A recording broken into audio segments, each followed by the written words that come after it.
2 de março, seja muito bem-vindo ao plano de leitura anual da Bíblia com Lana e Rosane. E hoje nós vamos ler Deuteronômio 15 ao 18. Capítulo 15. O 7º ano. Moisés disse ao povo: de 7 em 7 anos todas as dívidas serão perdoadas. Isso será feito assim: quem tiver emprestado dinheiro a outro israelita perdoará a dívida. Ele não exigirá pagamento, pois o Senhor Deus declara que a dívida foi perdoada. Vocês podem exigir que os estrangeiros paguem, mas devem perdoar as dívidas dos seus patrícios israelitas. O Senhor, nosso Deus, os abençoará ricamente na terra que lhes vai dar. Portanto, não haverá nenhum israelita pobre, se todos derem atenção ao que o Senhor ordena e obedecerem a todos os mandamentos que hoje eu estou dando a vocês. Conforme prometeu, o Senhor Deus os abençoará. Vocês emprestarão a muitos povos, mas não tomarão emprestado de ninguém. Terão domínio sobre muitos povos, mas não serão dominados por ninguém. Se houver um israelita pobre em qualquer cidade da terra que o Senhor, nosso Deus, vai dar a vocês, tenham pena dele e o ajudem. Sejam generosos e emprestem todo o dinheiro que ele precisar. Se isso acontecer quando estiver perto o 7º ano, o ano em que as dívidas são perdoadas, talvez você pense em não ajudar o necessitado. Afaste esse mau pensamento e ajude o seu patrício israelita. Senão ele gritará a Deus contra você e você será culpado de pecado. Não dê com tristeza no coração, mas seja generoso com ele. Assim o Senhor nosso Deus abençoará tudo o que você planejar e tudo o que fizer. Sempre haverá pobres e necessitados no meio do povo, e por isso eu ordeno que vocês sejam generosos com todos eles. Os escravos.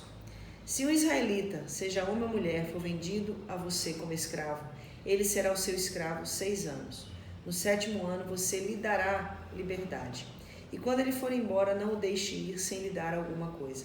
Seja generoso com as bênçãos que o Senhor Deus derramou sobre você. Dê ao escravo ovelhas, cereais e vinhos. Lembrem que você foi escravo no Egito e que o Senhor, nosso Deus, o tirou de lá. É por isso que eu estou dando essa ordem hoje a você. Mas talvez o escravo goste tanto de você e da sua família e se sinta tão bem na sua casa que não queira ir embora. Nesse caso, você deve levá-lo para a porta da casa e furar a orelha dele com um furador. Então ele será seu escravo por toda a vida. E faça o mesmo com a escrava que quiser ficar. Não fique aborrecido quando você precisar dar a liberdade ao seu escravo.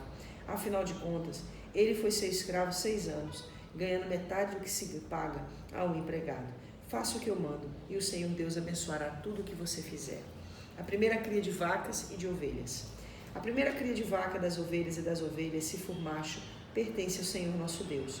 Portanto, não usem no trabalho essas crias das vacas e não cortem a lã dessas crias das ovelhas. Todos os anos levem esses animais para o lugar de adoração escolhido por Deus, o Senhor. E ali, na presença de Deus, vocês e suas famílias comam a carne deles. Porém, se um desses animais tiver algum defeito, se for cego ou aleijado, ou tiver outro defeito grave, não poderá ser oferecida em sacrifício ao Senhor. A carne desse animal deverá ser comida em casa. Todos vocês, tanto os que estão puros como os que estão impuros, poderão comer a carne desses animais defeituosos, como se comessem a carne de gazela ou de veado. Porém, não comam o sangue, despejem o sangue no chão, como se fosse água. A festa da Páscoa, pães sem fermento. Moisés disse ao povo: comemorem a festa da Páscoa em honra de Deus. No mês de Abibe, pois foi numa noite desse mês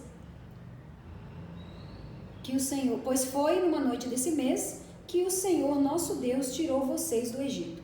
Vão ao lugar que o Senhor tiver escolhido para nele ser adorado, e ali ofereçam em sacrifício a ele um animal tirado do seu rebanho, de ovelhas e do seu gado, e para a festa da Páscoa. Durante a semana da festa, não comam pão feito com fermento, comam somente pão feito sem fermento, pois era assim o pão que vocês comeram quando saíram às pressas do Egito. É esse pão chamado pão do sofrimento, que vocês deverão comer durante a festa, para que nunca esqueçam o dia em que saíram do Egito. Durante os 7 dias da festa, ninguém em todo o país deverá ter fermento em casa. E o animal que tiver sido morto no primeiro dia da festa será comido na noite daquele mesmo dia, não devendo sobrar nada para o dia seguinte. Os animais oferecidos em sacrifício na Páscoa deverão ser mortos em um lugar só, isto é, no lugar de adoração escolhido pelo Senhor nosso Deus. Em nenhum outro lugar da terra que Deus lhe está dando, vocês poderão matar os animais. Matem os animais ao pôr do sol, pois foi nessa hora que vocês saíram do Egito. Cozinhem e comam o animal ali no lugar de adoração, escolhido por Deus, e na manhã seguinte voltem para casa. Nos 6 dias seguintes, só poderá ser comido pão sem fermento, e no 7º dia haverá uma reunião especial em honra do Senhor, nosso Deus. Nesse dia vocês não trabalharão. A festa da colheita. 7 semanas depois de começarem a colher os cereais, comemorem a festa da colheita em honra do Senhor nosso Deus. Ofereçam a Ele o que quiserem, de acordo com as bênçãos que Deus tiver dado a vocês. E na presença de Deus, no lugar que Ele tiver escolhido para nele ser adorado, todos deverão festejar e se alegrar. Vocês, os seus filhos e as suas filhas, os seus escravos e as suas escravas, e os levitas, os estrangeiros, os órfãos e as viúvas que moram nas cidades onde vocês vivem. Não esqueçam que vocês foram escravos no Egito. Obedeçam fielmente a essas leis. A festa das barracas. Depois de separarem os cereais da palha e de espremerem todas as uvas, comemorem a festa das barracas durante 7 dias. Todos devem festejar alegremente. Vocês, os seus filhos, as suas filhas, os seus escravos, as suas escravas e os levitas, os estrangeiros, os órfãos e as viúvas que moram nas cidades onde vocês vivem. Festejem durante 7 dias em honra do Senhor nosso Deus, no lugar que Ele tiver escolhido para nele ser adorado.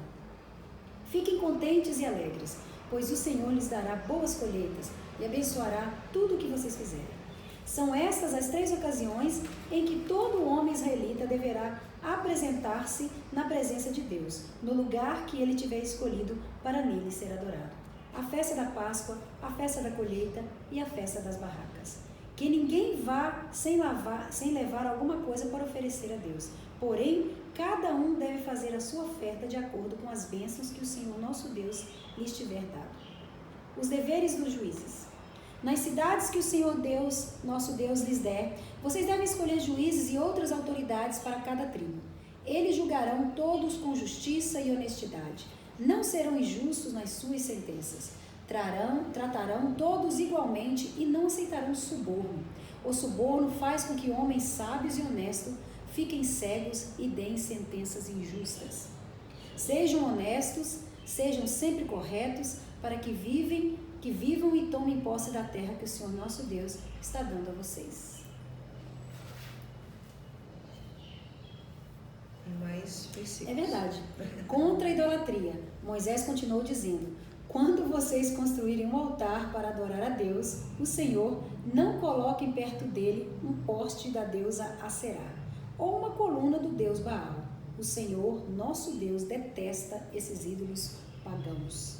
Capítulo 17. Não ofereçam em sacrifício ao Senhor nosso Deus um touro ou uma ovelha que tenham defeitos. Deus detesta isso. É possível que em alguma das cidades que o Senhor nosso Deus vai dar a vocês, um homem ou uma mulher peque contra Deus e quebre a aliança feita com ele. Isto é, adore outros deuses, ou o sol, ou a lua, ou as estrelas, desobedecendo assim a lei de Deus. Se souberem que alguém está fazendo isso, examinem o caso com todo cuidado.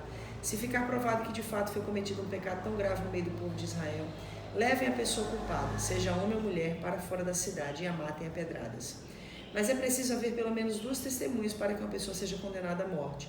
Ninguém pode ser morto se houver somente uma testemunha. As testemunhas serão as primeiras a jogarem pedras no condenado. Depois, todos os outros devem tirar pedras também. Matem essa pessoa e assim tirarão o mal do meio do povo. Julgamento de casos difíceis. Pode acontecer que numa cidade apareça um caso tão difícil que o juiz do lugar não possa resolvê-lo. Pode ser um caso de assassinato ou questão de propriedade, ou caso de violência, ou outra questão qualquer. Quando isso acontecer, vão até o lugar escolhido por Deus, o Senhor, para nele ser adorado. E apresentem o caso aos sacerdotes, levitas e aos juízes que estiver resolvendo as questões naquele tempo. Eles julgarão o caso e darão a sua decisão. Vocês farão tudo o que eles mandarem, obedecendo a todas as suas instruções. Aceitem a decisão deles, sigam as suas instruções e cumpram rigorosamente as ordens que eles derem. Mas, se houver alguém tão orgulhoso que não queira obedecer à decisão do sacerdote ou do juiz, esse alguém será morto, e assim vocês tirarão o mal do meio do povo. Quando souberem do que aconteceu, todos ficarão com medo, e ninguém mais fará a mesma coisa. Os deveres do rei. Depois que vocês entrarem na terra que o Senhor nosso Deus está dando a vocês e tomarem posse dela, e depois que tiverem morado lá algum tempo, vocês vão querer um rei para os governar, como as nações vizinhas, como os reis das nações vizinhas. O homem que escolherem para ser o rei deve ser indicado por Deus, o Senhor. Não pode ser estrangeiro, somente um israelita pode ser escolhido como rei. O rei não deverá ter muitos cavalos no seu exército, e também não mandará homens ao Egito para comprarem cavalos, pois o Senhor já disse a vocês que nunca mais voltariam para o Egito. O rei não deverá ter muitas mulheres, pois isso o levaria a abandonar a Deus, e também não ajuntará para si muita prata e ouro. Quando o rei começar a governar, mandará fazer uma cópia da lei de Deus que está no livro guardado pelos sacerdotes levitas. Ele deverá ficar com essa cópia, e todos os dias da sua vida lerá a lei, para que aprenda a temer o Senhor nosso Deus, e para que sempre obedeça fielmente a todas as leis e a todos os mandamentos. Se fizer isso, ele não irá pensar que é mais do que os outros, e cumprirá fielmente todas as leis. Assim reinará muitos anos, e os seus descendentes serão reis de Israel por muito tempo. 18. Direito dos levitas e dos sacerdotes. Moisés disse ao povo: a tribo de Levi não receberá terras em Canaã, como as outras tribos. Portanto, os sacerdotes levitas receberão a sua parte dos sacrifícios oferecidos a Deus. Eles não terão terras, conforme o Senhor Deus prometeu. A parte dessa tribo é o direito de os homens servirem como sacerdotes do Senhor. Quando alguém oferecer touros ou bodes em sacrifício a Deus, os sacerdotes receberão o quarto dianteiro, as queixadas e o bucho. Receberão também o que for colhido ou preparado primeiro, seja cereais, ou vinho, ou azeite, ou lã. Pois o Senhor nosso Deus os escolheu entre todas as tribos de Israel para que eles e os seus descendentes o sirvam como sacerdote para sempre. Se um levita que estiver morando numa das cidades de Israel deseja ir ao lugar da adoração, escolhido pelo Senhor Deus, poderá ir quando quiser. Ele servirá como sacerdote do Senhor nosso Deus, como fazem os outros levitas que estão ali, e receberá a mesma quantidade de alimento que os outros sacerdotes recebem. Além disso, poderá ficar com tudo que sua família mandar. Condenação de costumes pagãos. Quando vocês tomarem posse da terra que o Senhor nosso Deus está dando a vocês, não imitem os costumes nojentos dos povos de lá. Não ofereçam seus filhos em sacrifícios, queimando-os no altar. Não deixe que no meio do povo haja adivinhos ou pessoas que tirem sortes. Não tolerem feiticeiros, nem quem faz despachos, nem os que invocam os espíritos dos mortos. O Senhor Deus detesta os que praticam essas coisas nojentas, e por isso mesmo está expulsando da terra esses povos, enquanto vocês vão tomando posse dela. Em todas as coisas sejam fiéis ao Senhor nosso Deus. Deus promete enviar outro profeta. Moisés disse ao povo: os povos da terra que vai ser de vocês seguem os conselhos dos que adivinham o futuro e dos que tiram sortes. Mas o Senhor nosso Deus não quer que vocês façam isso. Do meio de vocês, Deus escolherá para vocês um profeta que será parecido comigo, e vocês vão lhe obedecer. Lembrem que naquele dia em que estavam reunidos ao pé do Monte Sinai, vocês oraram ao Senhor assim: ó Deus, não nos obrigues a ouvir de novo a tua voz, nem a ver outra vez esse grande fogo, para que não morramos. Então o Senhor me disse: esse pedido do povo é justo. Do meio deles escolherei para eles um profeta que será parecido com você. Darei a esses profetas a minha mensagem, e ele dirá ao povo tudo o que eu ordenar. Eu castigarei quem não obedecer às ordens que esse profeta der em meu nome. Profetas falsos. E Moisés continuou dizendo ao povo: o Senhor disse também: se um profeta tiver o atrevimento de dar uma mensagem em meu nome, quando eu não lhe tiver dito nada, ou se ele falar em nome de outros deuses, deverá ser morto. Mas vocês vão ficar pensando assim: como é que vamos saber que aquilo que o profeta diz não é mensagem do Deus, o Senhor? Fiquem sabendo que se um profeta falar em nome de Deus, mas se o que disser não acontecer, então o que disse não foi mensagem de Deus. Esse profeta foi atrevido e vocês não precisam ter medo dele. Vamos lá? Vamos.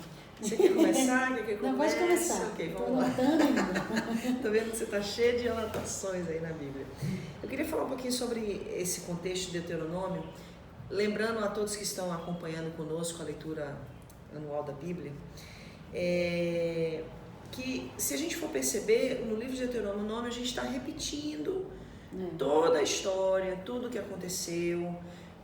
A gente precisa lembrar que Moisés estava se preparando para ir para o Senhor, para morrer. Ele já tinha tido esse entendimento.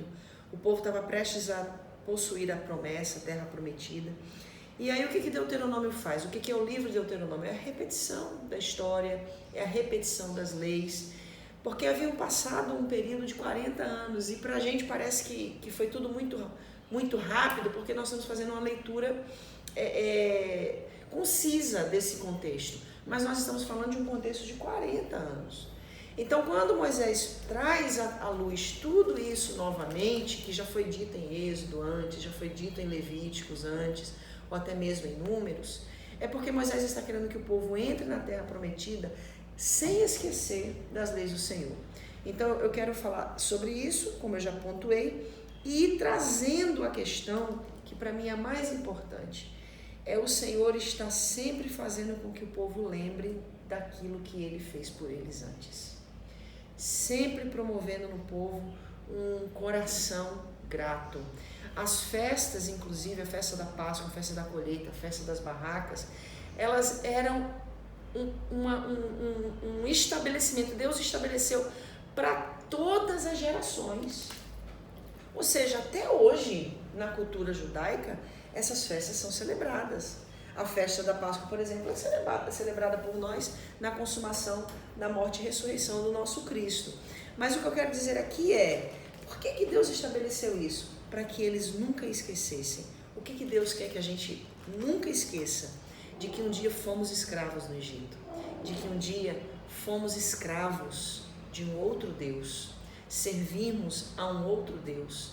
Estávamos sim escravizados no pecado, mas Ele nos arrancou com mão forte da servidão do pecado e hoje nós estamos aí nesse deserto transitório em que a igreja está, porque aqui não é a nossa morada, nós estamos caminhando para a glória, para o céu, e é por isso que a gente precisa abrir mão destes discursos, dessas mensagens que preparam o nosso coração para viver aqui nessa terra, mas está errado, o nosso coração não tem que ser preparado para viver aqui.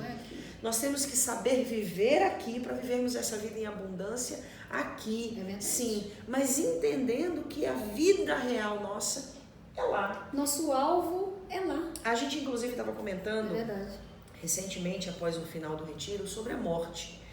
Por que hoje em dia as pessoas elas lidam com a morte? Estou falando das pessoas cristãs, os crentes, né? Por que o povo de Deus lida com a morte de uma forma tão terrível? Por que as pessoas hoje em dia, porque eu me lembro quando eu me converti, você também falou sobre isso, de que os cristãos, os crentes, né, na nossa cidade, velavam inclusive os mortos dentro da própria casa, cantando hinos de adoração, adorando o Senhor. Porque sabiam o que estava acontecendo. Eles sabiam que eles estavam agora tomando posse da herança verdadeira.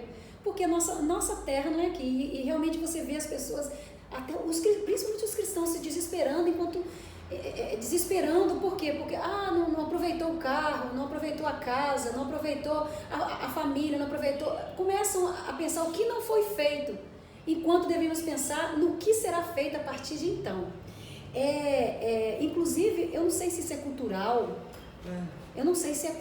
parece que é uma cultura que cada país tem uma maneira, porque nos Estados Unidos, por exemplo, é muito claro que não é uma regra geral nos Estados Unidos, mas eu percebo que quando morre um ente querido, alguém, eles fazem festa na casa deles, eles fazem comida, as pessoas chegam e comem desde a manhã até a noite. Isso é uma coisa cultural nos Estados Unidos. É verdade. Então, assim, será que isso não seria cultural hoje? Porque hoje no Brasil, por exemplo, não sei, porque a resposta é simples. Eu estou falando de um país, no caso nosso país, onde existe uma tradição de uma miscigenação religiosa. Verdade. Mas os Estados Unidos não, é um país de base cristã. Começou assim, né? Sim, as bases religiosas dos Estados Unidos Elas é são o cristianismo. As bases do nosso país não são o cristianismo, o protestantismo. Não verdade, é uma miscigenação é uma miscigenação de várias religiões, seitas. E o que está acontecendo com o povo de Deus hoje? Está vendo essa falta de compreensão. É óbvio que a gente não está dizendo aqui que não claro. Existe a dor da perda. Não, claro, com perder certeza. Um filho, perder um cônjuge, a gente está trazendo uma outra luz, né, dentro do... Mas se aquela pessoa que eu estou perdendo para este mundo é alguém que está ganhando Cristo, né? A Cristo... Poxa, que herança maior que, né? É claro que a gente diz isso dentro exatamente desse contexto que você tá falando, né? Mas hoje em dia a gente vê essa valorização no que a gente faz aqui. Do passageiro, em detrimento ao que é eterno. Em detrimento ao que é eterno, exatamente. Isso é muito... Como Deus deve ver isso? É porque nós, quando eu falo nós, eu falo igreja de Cristo. Mudou o discurso, mudou a pregação. Hoje a pregação que as pessoas ouvem é mais sobre prosperidade. Sobre o que você vai ter sobre aqui, isso aqui. Sobre o que você pode ter. Se você não ter, você não é abençoado. Se você não tem onde morar, se você não tem o que comer, muitas vezes. Enfim, é tudo baseado... Claro que eu tô falando nesse âmbito, né? Tudo baseado no aqui. É essa pregação que nós temos ouvido muito, principalmente na cultura brasileira, né? Inclusive, a gente precisa também deixar claro que a nossa visão não é que porque você é cristão, que você tem que não ter nada, né? Passar necessidade. Não, nós cremos que Deus quer que o povo muito dele difícil cresça, a gente falar, prospere, enriqueça. É muito difícil a gente falar uma coisa, porque as pessoas geralmente pesam muito só um lado, né? E aí que está o problema dessa geração. Ela valoriza, supervaloriza uma coisa e desvaloriza outra. E fica essa balança sem peso, essa balança descompensada. Né? Então, o que a gente tem que fazer? A gente tem que pensar sobre uma luz e sobre uma outra luz. E ali, sabe, andar nesse equilíbrio que é a palavra de Deus. Né? Eu já vi pessoas milionárias, sabe? Eu conheço pessoas muito ricas que vivem para Deus, apaixonadas por Deus. Entendeu? Então, assim, e pessoas também muito pobres que vivem para Deus, apaixonadas por Deus. Por quê? Porque a pessoa entende que está além disso aqui, está além de viver aqui. Nós temos uma promessa maior, nós temos um futuro maior, que é a Canaã com Cristo. Antes de terminar isso, eu queria só pontuar algo aqui que sempre me chamou atenção. Eu costumo dizer que a gente tem um pouco de ciúminho, né, dos israelitas, né, dos judeus. Ai, Deus ama judeu. Ai, né? A gente tem esses negocinhos, né, essas brincadeirinhas, né, que também não faz mal para ninguém, né? Reconhecer, inclusive, que tem, né? Mas aqui no capítulo 15, versículo 4 diz: portanto, não haverá nenhum israelita pobre. O que a gente percebe, né? O judeu, ele pode ser o mais pobre judeu, que ele é abençoado. Eu conheci muitos judeus já, sabe? Eu já andei com muitos judeus, trabalhei com judeus, né, ali nos Estados Unidos. Aqui no Brasil, nós circulamos no meio de judeus, aqui onde a gente mora, nessa área de São Paulo, e a gente percebe que eles... Eu não sei o que eles têm, menino, porque eles são realmente povo abençoado. O mais pobre que seja é abençoado, no sentido do que Deus fala aqui, né, em Deuteronômio. O que você acha disso? Rapidamente, para a gente terminar, senão vai ficar muito longo. Olha, é porque eu vou falar de uma coisa que eu tenho certeza que muita gente vai discordar. Né? Não, mas aí que tá a beleza das coisas, mas né? É porque eu você acredito tem opiniões muito... diferentes. Gente, se você for analisar essa leitura que a gente está fazendo junto, né? O tanto de estabelecimento de oferta e sacrifício que Deus coloca para esse povo. Meu Deus, é verdade. É verdade. Então, e eles são fiéis a Deus nas ofertas e nos sacrifícios deles. Ou seja, e hoje, mesmo na época de hoje, sendo judeus, cumprindo as leis como eles veem, Deus, eles são fiéis e Deus leva em conta a sua fidelidade e a sua obediência, entendeu? Independente, muitas vezes, de como você está interpretando algumas coisas. E outra coisa, principalmente porque, como a gente já falou antes, essa fidelidade não é sobre o dinheiro em si, é sobre o relacionamento. Sempre é o prazer. Você percebe que essa linha está sempre ligada no relacionamento, na obediência a Deus? Sempre. Eu acho que é isso, viu? Eu acho não, né? É patente, isso. É latente assim na palavra, né? E Deus mostra isso muito claramente. Você vai lendo a palavra, você vai entendendo. E lembrando sempre, queridos, que, como diz Paulo, né? Sei ter muito e sei não ter nada. Mais uma pergunta, rapidamente. Você sabe que a gente vem falando sobre interpretação bíblica, né? Nas pessoas que traduziram a palavra de Deus e as mudanças de linguagens, né? Bíblica. E a gente vê aqui no capítulo 18 e versículo 11, nem quem faz despachos, eu fiz questão de assinalar isso aqui, porque são palavreados popular. Por exemplo, na linguagem de hoje, que é essa Bíblia que particularmente eu gosto muito, mas você vê, são palavras populares que as pessoas adicionam àquela versão que eles estão dando ao entendimento da palavra de Deus. Então, assim, o que você diz a respeito disso? Porque nós lemos aqui no começo sobre algumas palavras que foram trocadas nas leis. Sim. E são leis muitas vezes que estão sempre aí sendo lançadas sobre as pessoas. E você vê que são feitas muitas vezes dentro de uma palavra, de uma tradução.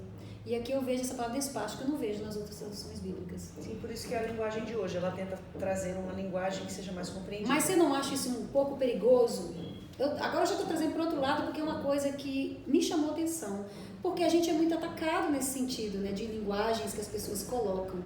Então, quando a gente vê essa palavra aqui, despacho, a gente lembra daquelas palavras que são usadas muitas vezes contra nós, que são jargões que as pessoas colocam e se tornam uma linguagem popular. Então, o que eu acho, o que eu penso dentro dessas situações? A gente tem que tomar muito cuidado na maneira que a gente se direciona às pessoas, na maneira que a gente torna aquilo taxativo no nosso linguajar. Muitas vezes pode magoar as pessoas ou pode traduzir aquilo que muitas vezes não é necessário, né? E de certa forma a gente acaba respeitando cada um. É óbvio que essa palavra ela está traduzida para um contexto atual, mas no original ela fala de oferenda. Pronto. Tá? Ela está falando da oferenda. Então, assim, eu entendo o que você está querendo dizer, por exemplo... Então, despacho significaria oferendas. As oferendas. Que eles dão a outros deuses. Eu entendi o que você está querendo dizer, porque muitas vezes a gente vê passagens na Bíblia onde está escrito homossexuais ativos, homossexuais passivos. Exatamente. E a gente sabe que não está no texto original. Exatamente. Entendeu? São coisas que o linguajar popular... então, não vamos trazer uma compreensão histórico-crítica somente que nos favoreça, né? Exatamente, mas trazer uma compreensão histórico-crítica que traga lucidez, entendimento.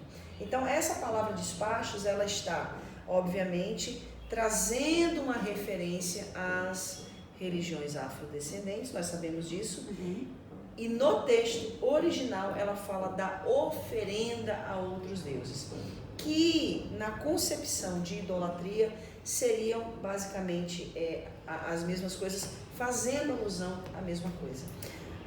Pode falar. Não.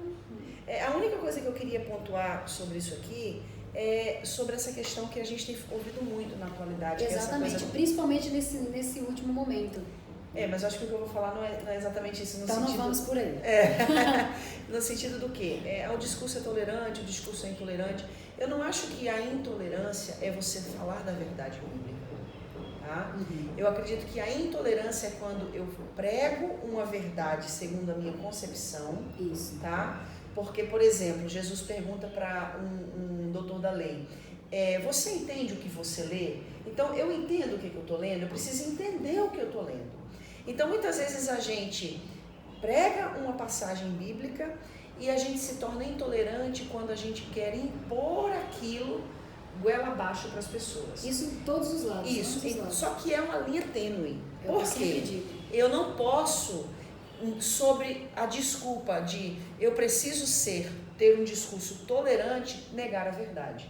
Então, qual é o discurso tolerante? Qual é a palavra, a ministração, a pregação tolerante? A pregação tolerante é aquela que você traz a verdade e a pessoa é responsável por aquilo com o que ela vai fazer com aquela verdade. Exatamente. Então, eu não considero, por exemplo, um discurso intolerante se eu prego e falo que religiões afrodescendentes adoram a ídolos e a Bíblia condena. Da mesma maneira, para não parecer que é uma coisa tendenciosa, racista, pragmática, enfim, eu vou dizer então também que Deus também não aprova as religiões orientais.